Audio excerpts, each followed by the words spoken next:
This podcast is brought to you by Crisp. It is a software that auto-magically mute background noise in any communication app.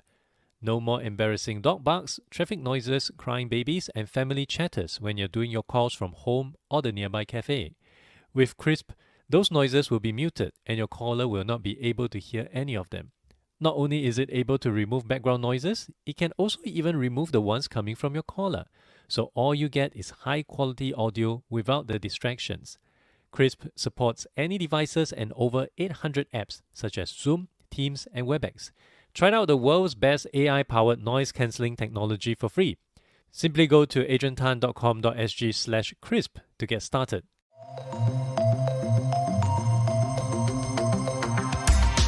Welcome to the Adrian Tan Show. This is my podcast where I have deep conversations with the people who are enabling organizations to become ready for the future of work. My guests include a mindfulness coach, the folks behind Singapore's most popular investment app, and many more. They all have one thing in common, and that is to level up your organizations through your people. My guest today is Nina Alag Suri. She is the founder and CEO of X0PA AI and has been managing and running businesses in the HR space for more than 20 years. She originally founded an executive search firm, Nastrac Group, back in 1997, which she successfully ran for 20 years. It was through this venture that she realized the inefficiencies and subjectivity of traditional hiring processes, and thus decided to pivot to an AI and machine learning-based platform with X0PA in 2017. Since then, she has grown X0PA AI to launch 5 successful products and has built a presence across 4 regions, namely Singapore, India, UK, and most recently UAE.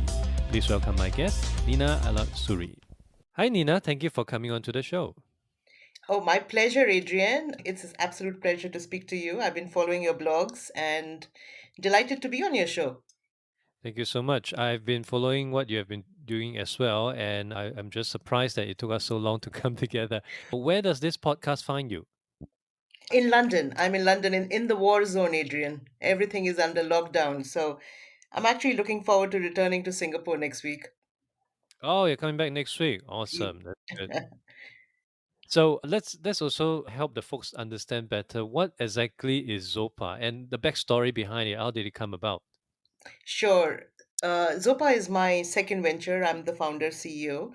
My earlier company was a traditional HR consulting and executive search company, which I ran for a good 20, 21 years. And I'm an electronics engineer by education. So, love automating, love doing all the geeky stuff. So around 2015, 2016 is when the concept of AI and digitalization and we just thought it would be fantastic if we could actually disrupt our own business.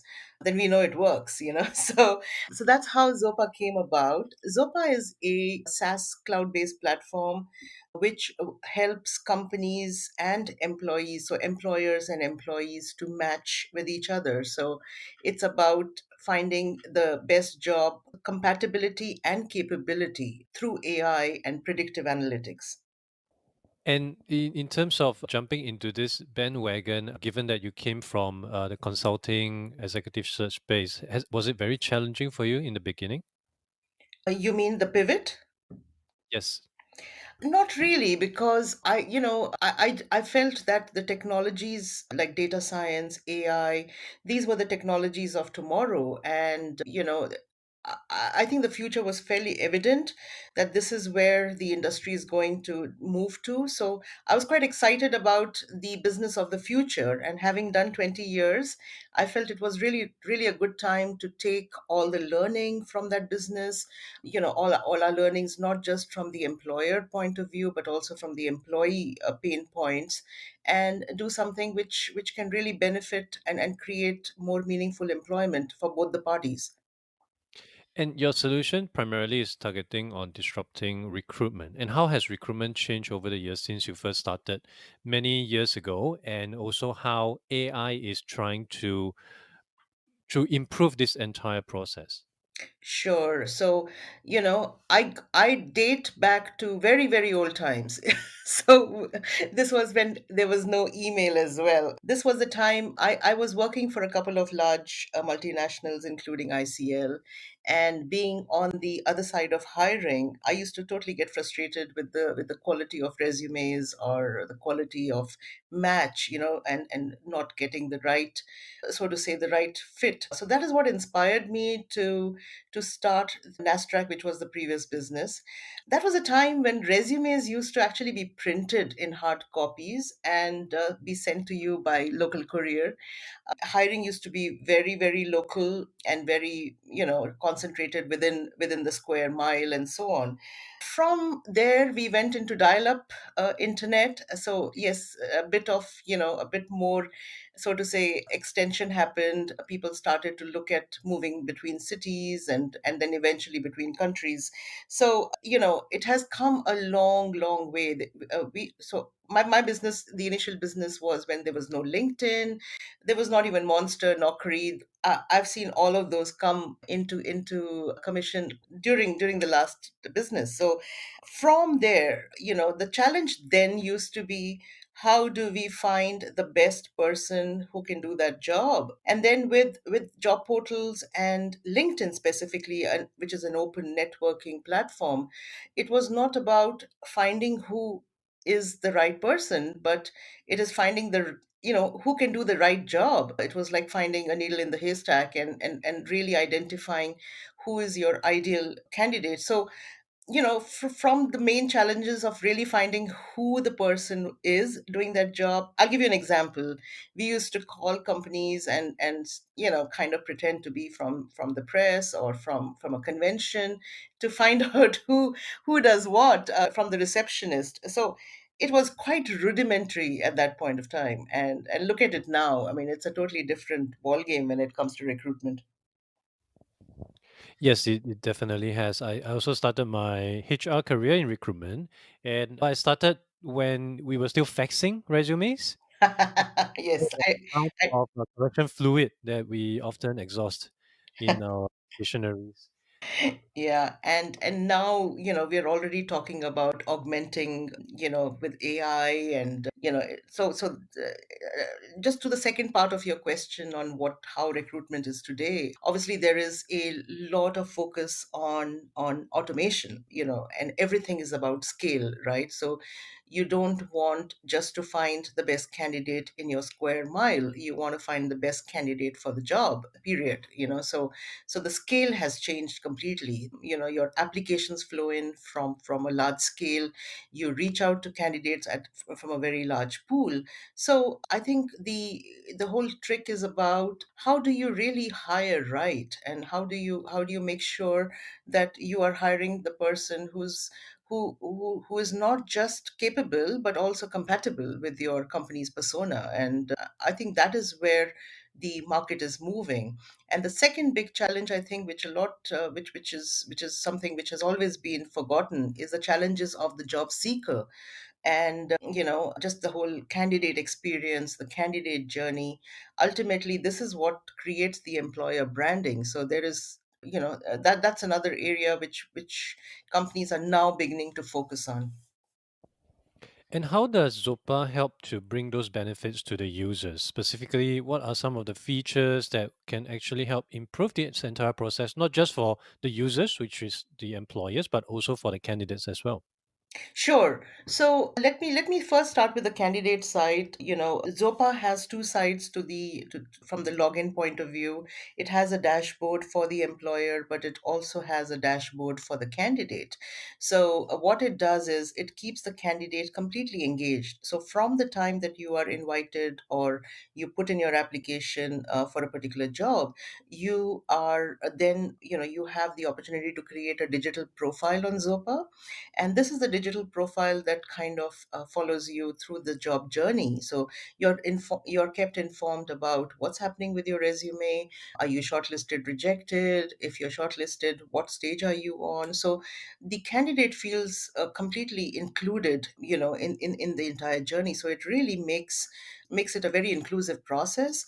and it does not cost the employers anything more, or an extra effort, because that it's the platform that does that, and it makes a big difference in creating an inclusive and engaged journey with the candidate. From the employer point of view, our biggest USPs are AI and automation.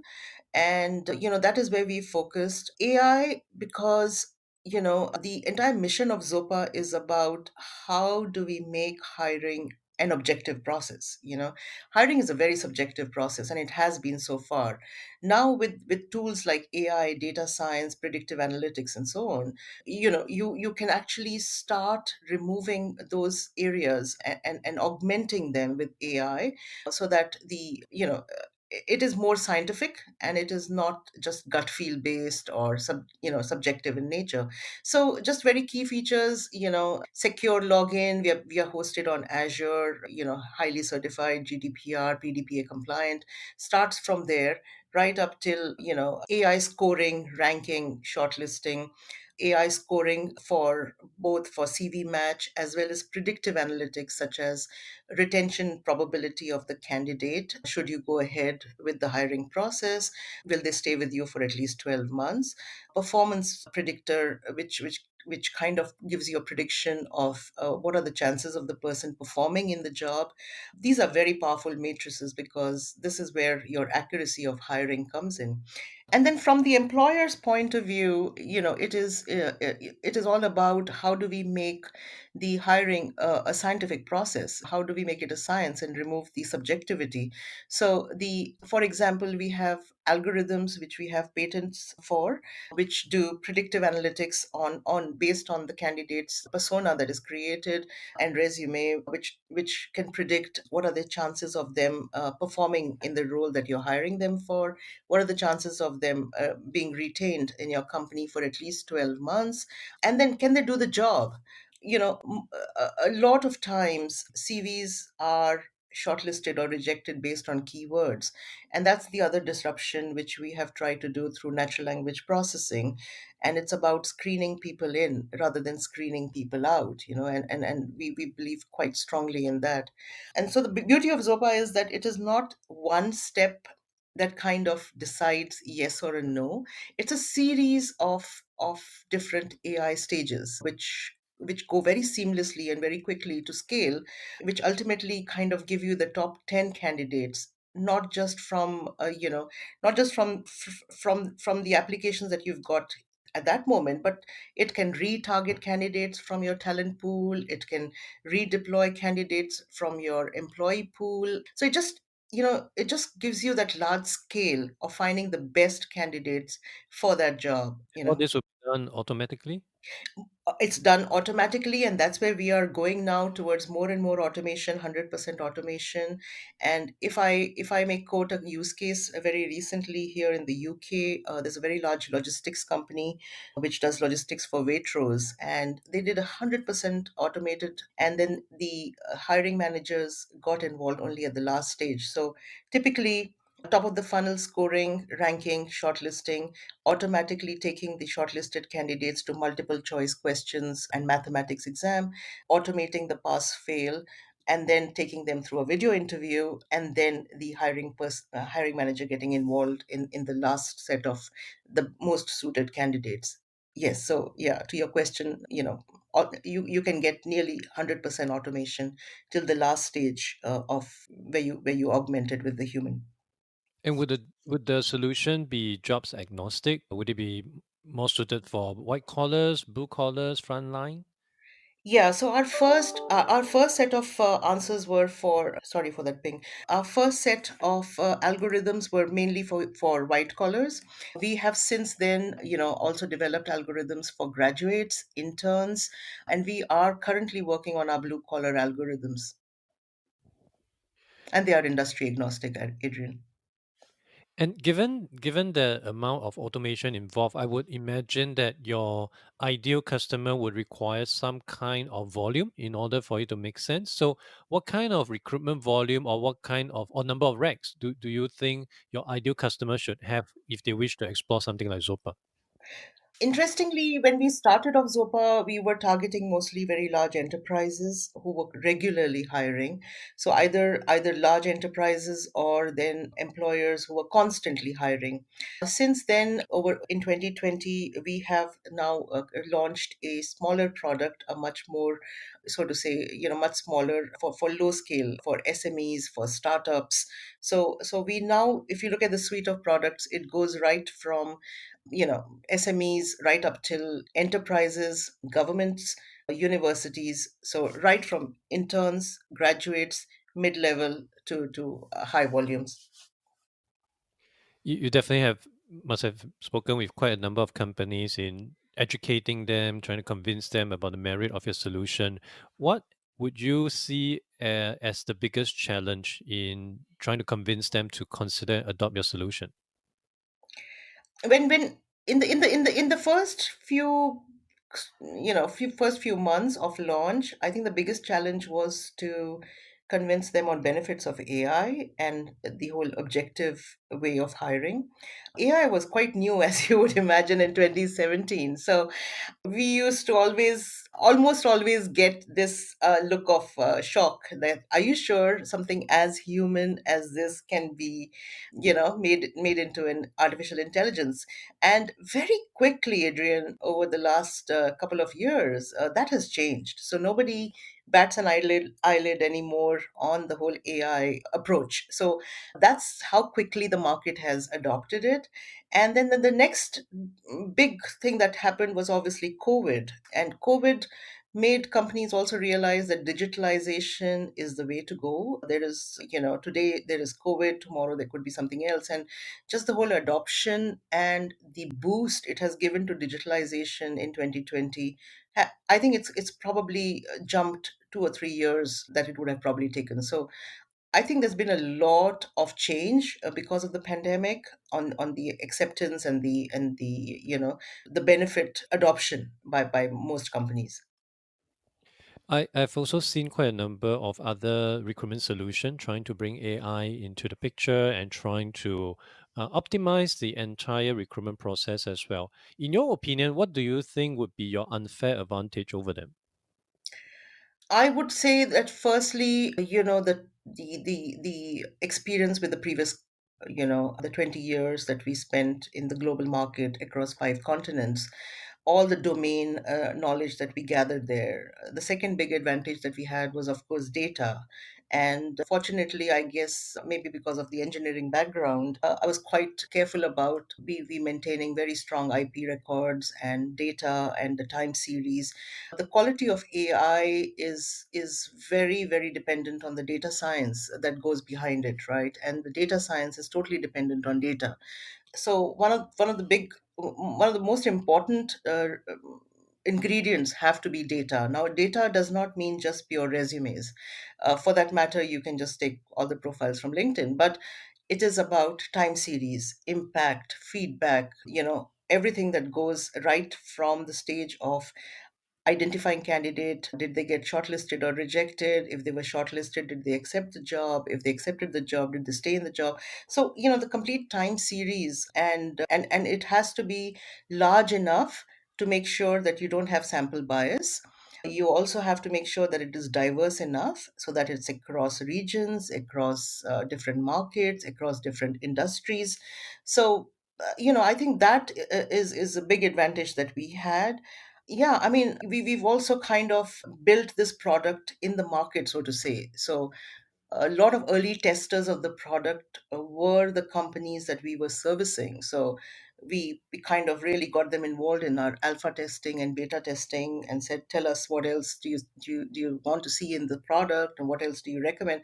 So it's really been built in the field, so I would say those are the top. Then, of course, there are lots of benefits in the product. Like you said, automation, 100% automation, the patents that we've got for the algorithms. And I think above all, the amazing team that we've got is is a fairly unfair advantage that we have. In my conversation with some of the Xavier recruiters, some of them also mentioned to me about concerns when it comes to discrimination by AI. And I'm not sure if you are aware of this story. Amazon actually put a plug on one of their algorithm because it seems to be churning out very linear, one-sided kind of candidate. Would this be something that you are tackling on and try to alleviate the kind of concern people may have? Absolutely, absolutely. And computers will do what the humans tell them, right? So you could train the computer to be super biased and the AI and the algorithms to be super biased. So I think one, firstly, to have a fair and inclusive and a unbiased approach. Firstly, the company who is creating it itself must sign up to that ethos, right? You have to be committed to the mission of AI for good and AI for inclusivity and fairness. So it starts with that mindset and that attitude. Secondly, it is, again, I would say, it is the data. So the difference, when a company tries to build a algorithm just based on their own data, 100% there's going to be a bias, right? Because it is, if they're doing something wrong, the algorithm is going to keep continuing to do that same thing wrong. So if it is choosing a certain demographic of candidates or eliminating certain demographics because of the limited data, because it is only their own company data, so it is going to perpetuate bias. And this is where you need very, very large data, you need diverse data, you need data. So the big data in the true sense is what you require. So Adrian, if I was to list, number one is your mission on are you trying to create a biased algorithm, or are you trying to make sure that you're creating a fair algorithm? I think it starts with that. Second is the size and the diversity of the data is to avoid sample bias. Thirdly, I think, so for example, Zopa's algorithms were audited by Microsoft, and they've given a statement that it is completely free of all gender, race, age, or any kind of sexual orientation, and so on, all the biases.